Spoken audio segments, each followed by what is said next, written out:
ఏంట్రా అది? అప్లికేషన్ అన్నా? ఏ చేయమంటావా?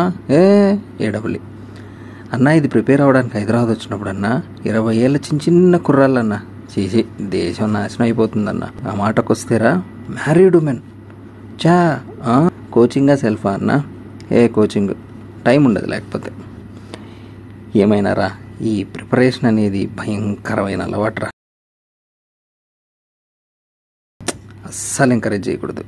కరెక్ట్ అన్న. హాస్టల్లో కూడా రా, పగలనక రాత్రనక తెగ చదివేస్తున్నారా అన్న. వీళ్ళు మారే మార్గమే లేదా? అంత గమ్మున మారర్రా.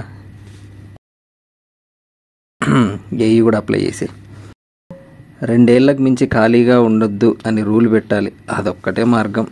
ఈరోజు ఏం చదువుదాంరా? చదువు అంటే గుర్తొచ్చింది, ఈరోజు ఆన్లైన్ టెస్ట్ ఉందన్న. అది మర్చిపోయి మనం చదివేస్తున్నాం. అయితే మనం ఏమన్నా చదువు బిడ్డలమారా చదివి మర్చిపోవడానికి? ఇక్కడ 4 పేజీలు చదివేసి కిందకెళ్ళి 2 టెస్టులు రాసేసి మిస్టేక్స్ చూస్తున్నట్టు కనిపెట్టలేరు కదన్నా. భలేవాడువే. నేను చదివితే నా రూమ్మేట్ కూడా కనిపెట్టలేడు తెలుసు. ఎలా మేనేజ్ చేసేవాడు అన్నయ్య? నేను స్టడీ హాల్లో చదువుతాగా,